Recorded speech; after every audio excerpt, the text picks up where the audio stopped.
Hi friends, welcome back to మన channel. Video నచ్చితే చిన్న లైక్ మాత్రం మర్చిపోకండి. బావను కలిసి వచ్చాము, అంతేకాకుండా ఇంటికి కూడా వెళ్ళామక్క.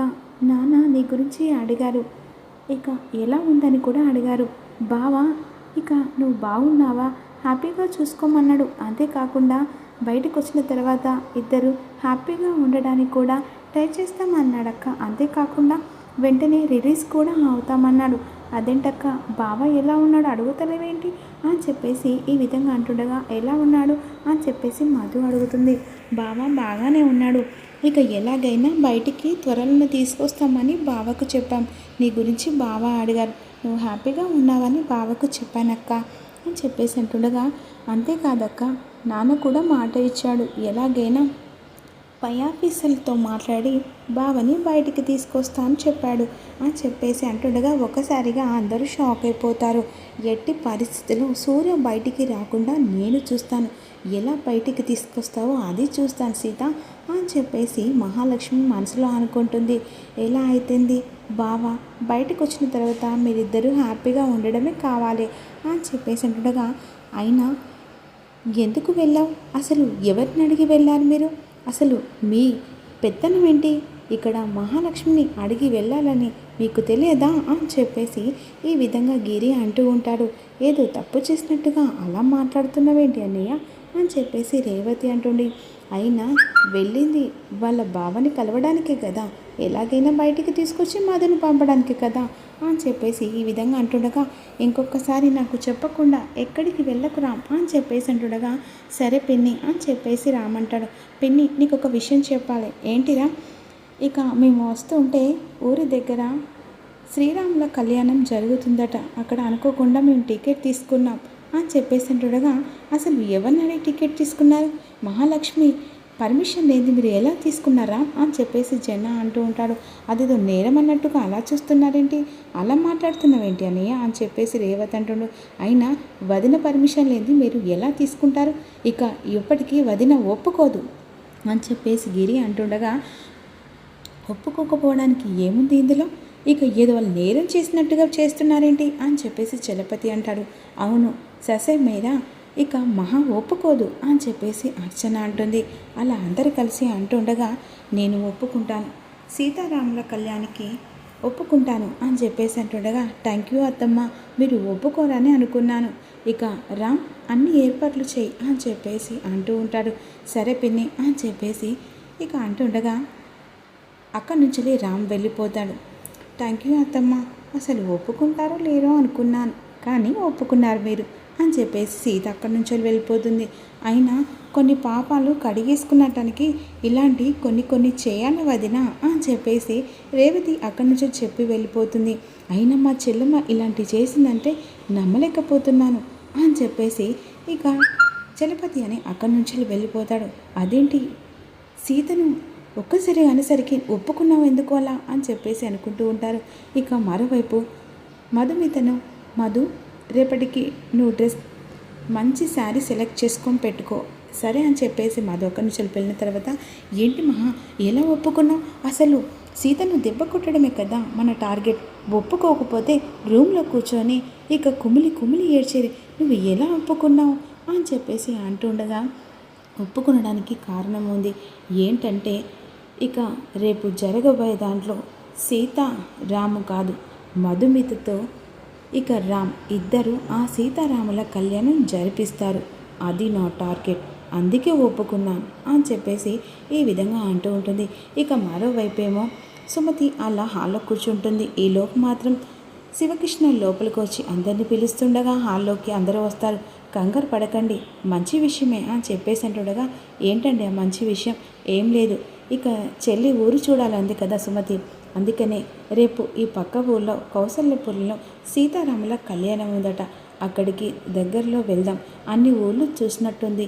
ఏంటి అన్ని ఊళ్ళ, అవన్నీ ఊళ్ళు చూపిస్తావా, అది కాదు, అన్నీ ఒక్కొక్క ఊరు చూసుకుంటూ పూజ దగ్గరికి వెళ్ళి దర్శనం చేసుకొని వస్తాం అని చెప్పేసి అంటుండగా, సరే అన్నయ్య, ఎలా అవుతుంది, మీ చెల్లి అన్నదో లేదో ఇలా వెంటనే ఒప్పుకున్నారు అని చెప్పేసి అంటుండగా, అవును లీలా, ఇక చెల్లి అడిగింది కదా, అయినా మా అన్నయ్య ఇట్టే అడగగానే అలా తీసుకొచ్చి నా కళ్ళ ముంగట పెట్టేవాడు, కాకపోతే అన్నయ్య కోరుకునేది నేను ఒప్పుకోలేదు అని చెప్పేసి అంటుండగా, గతాన్ని మర్చిపోమ్మా, ఇప్పుడు అందరం హ్యాపీగా ఉండాలి, ఇక ఇప్పుడు నువ్వు నా దగ్గరికి చేరావు కదా అని చెప్పేసి శివకృష్ణ అంటూ ఉంటాడు.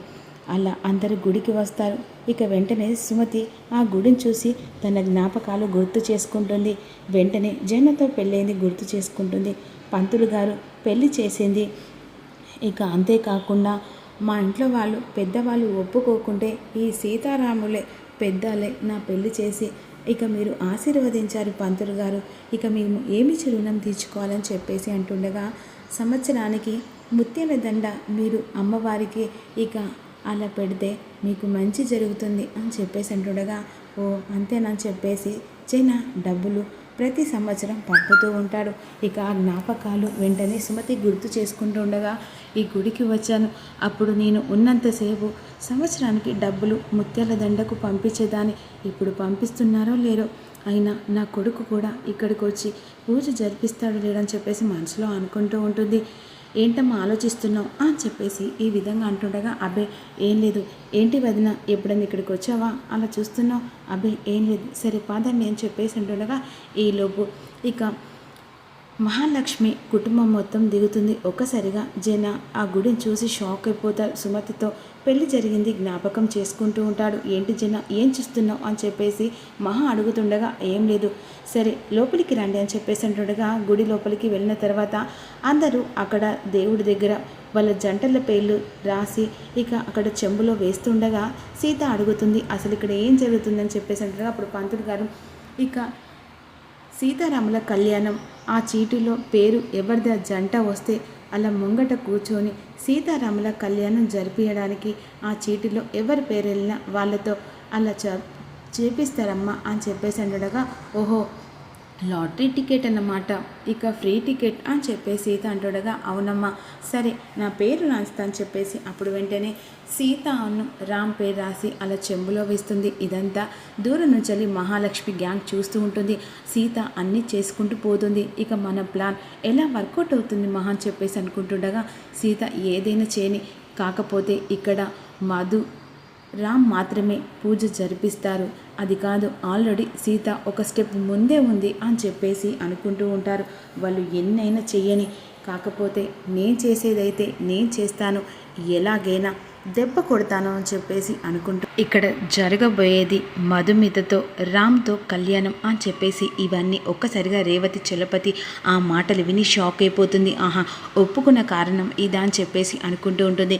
ఇక మరోవైపు సుమతి కాస్త గుడిని అలా సంతోషంగా చూస్తూ ఉంటుంది. ఏంటి సుమతి వచ్చి నుంచి చూస్తున్నాను, ఏదో నీలో ఏదో సంతోషం కనబడుతుంది, అయినా అన్నయ్య నువ్వు ఇక్కడికి నన్ను తీసుకొచ్చి మంచి పని చేసావు అన్నయ్య అని చెప్పేసి అంటుండగా, అవునా నీకు కావలసిన వాళ్ళు బంధువులు ఇక్కడ ఎవరైనా ఉన్నారా ఇక అని చెప్పేసి లీలా అంటూ ఉంటుంది. అదే సమయానికి మరోవైపేమో రామ్ సీత మాట్లాడుకుంటూ ఉంటారు. చూసావా మామ ఎలా అయితేంది, మీ పిన్నిని ఒప్పించి గుడి దాకా తీసుకొచ్చాను, అయినా మా పిన్ని ఒప్పుకోవడం గ్రేటు, అంటే నేను ఒప్పించడం గ్రేట్ కదా అని చెప్పేసి అంటుండగా, సీతకి ఈ విషయం ఎలాగైనా చెప్పాలని చెప్పేసి రేవతి సీత దగ్గరికి వస్తుంది. సీత నీతో మాట్లాడాలి, ఒక నిమిషం రా అంటే, ఏంటి పిన్ని పక్కకు రా చెప్పాను కదా అని చెప్పేసి అంటుండగా, ఏంటి పిన్ని అలా కంగారు పడుకుంటూ పక్కకు తీసుకోవచ్చు ఏమైంది అని చెప్పేసి సీత అడుగుతూ ఉంటుంది. అసలు ఘోరం జరిగిపోతుంది. మహాలక్ష్మి అసలు ఒప్పుకున్న కారణం ఏంటో తెలుసా, ఏముంది మళ్ళీ ఏదో కుట్ర చేస్తుంది, ఇక అసలు నన్ను ఏదో ఒకటి చేయడానికే కదా మా అక్కను ఇంట్లో తీసుకొచ్చింది, మా అమ్మతో ఆఫీస్కి పార్టీలకు పంపుతుంది,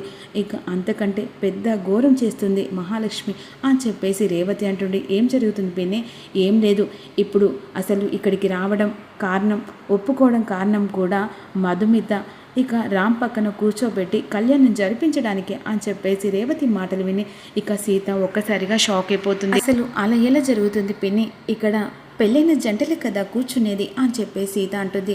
అలా మంచిగా ఆలోచిస్తే ఇప్పుడు నువ్వు ఇలా ఉండేదానివా, అసలు మా మహాలక్ష్మి బుద్ధే అదో బుద్ధి, కుక్క బుద్ధి అని చెప్పేసి రేవతి అంటూ ఉంటుంది. అలా ఎలా జరుగుతుంది, అంత నీచంగా ఎలా ఆలోచిస్తుంది, అది సీతారాముల కళ్యాణం అంటే రామ్ అంటే మా అమ్మ, సీత అంటే నేను, మా ఇద్దరు కూర్చొని జంట చేయాలి అని చెప్పేసి అంటుండగా, ఇక అలాంటి ఆలోచన చేస్తే నువ్వు ఇక్కడ ఉండేదానివే కాదు, అలాంటిగా చీపుగా మహాలక్ష్మి అనుకున్న చేయడమే మహాలక్ష్మి టార్గెట్, ఇక మంచితనం అనే ముసుగులో ఇక చెడు చేసేదే ఆ మహాలక్ష్మి అని చెప్పేసి చలపతి అంటాడు.